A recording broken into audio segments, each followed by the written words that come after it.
Animation is the best medium for stories, or at least in my opinion. The animation of a story tells its own little tale too, which makes it a very expressive medium of storytelling. You may have heard this and immediately thought, "Well, that seems pretty cool." That is why I am learning this art medium, to express myself in a way that only animation can allow. That is what this video is about. My first 3 days learning this impressive medium of art.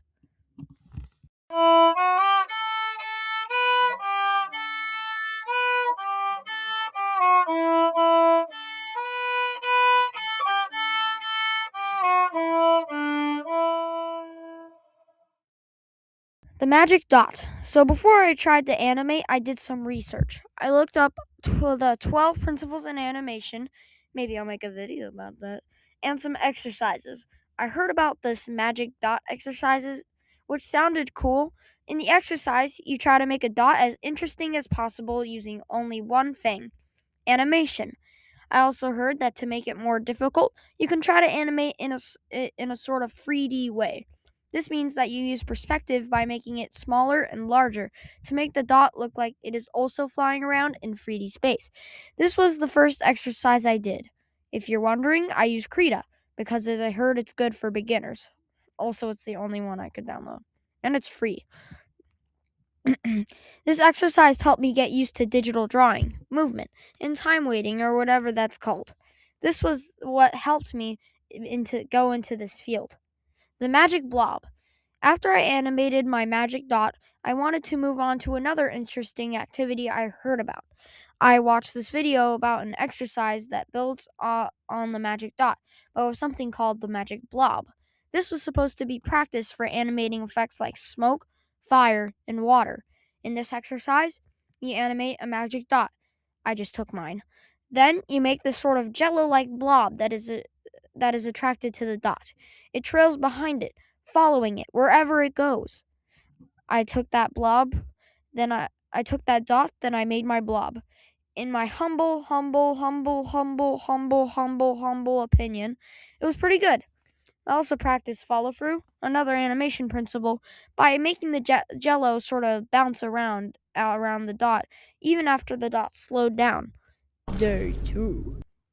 Person waving. Now that I had animated something simple, I figured I'd take a step up and make a stick figure waving.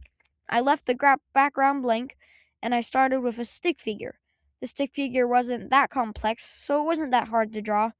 This also brought some new tools to my attention, like the selection, move, and turn tool. Using these new tools, I was able to let the arm stay semi-accurate. That was probably the best outcome I could get from my skill level. It's quite small skill level. Hitting with a stick. Kind of a stupid name, but just hear me out. I continued with animating stick figures, this time with a violent twist. This time I animated 2 stick figures, one with a stick. This one with the stick hit the other figure on the head. And I put in lots of blood because I thought it would make it funnier for a stick figure to be bleeding so ferociously. ferociously. I also used what I think was called a pre-action or something, where a human or creature will usually wind back like a spring before doing an action. I utilized this by making the character with a stick lean back more before hitting the other stick figure with violence. Day 3. Twixie and Dixie's crash. First of all, I'd like to say sorry that I couldn't get the video for a reason I'll talk about later. Twixie and Dixie were some funny little characters that me and my friends came up with. Twixie is a Triceratops puppet, and Dixie is a Tyrannosaurus Rex puppet, and both are supposedly sisters. Me and my friend then came up with a silly little backstory where Dixie was driving a motorcycle while eating peanut butter, and Twixie was a passenger. Because Dixie was distracted by eating peanut butter, she crashed the motorcycle. This brought life-changing injuries to both of them, and Twixie never forgave Dixie. I'm sorry, I'm just realizing how stupid it is for one puppet giving a ride to another puppet to be eating peanut butter while riding on a motorcycle and crash both of them and give them life-changing injuries. And apparently one puppet never forgiving the other. Anyway, back to the video. So, for this practice for animating, I wanted to animate this backstory.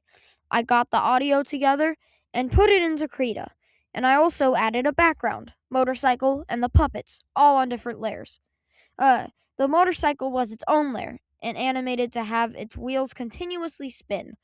Twixie and Dixie were each in their own layers and animated to talk. Twixie was also animated to eat peanut butter, of course. Sadly, though, I never finished this animation. At the time, I didn't understand how to get all the audio into the animation like a little idiot, so I was confused and unable to complete it. This is also the reason I was not able to find the video for it and include it in this video. Conclusion. By the time of writing this part of the script, I have already been on my 8th day of learning how to animate. You may have seen my seagull poop video, but you should check that out. I hope that YouTube will give me permission to leave it in the description because YouTube's, YouTube. By the time of animating this, it'll probably be like my 15th day. Also, before I end the video, I would like to announce a huge change for this channel. I will now be animating every video. They might turn up looking, well, less good than they do now. And that's me speaking, reserved. Or they could be amazing. That's also me speaking reservedly, or whatever that word is. That is what I'm trying to discover. What was I thinking when I included this in my script? I'm sorry, bro. I think I didn't think I got enough sleep last night. It's the summer, okay? Anyway, I've decided to do this to not only learn a new skill, but hopefully make my videos better in the long run. Anyway, thank you for watching and goodbye.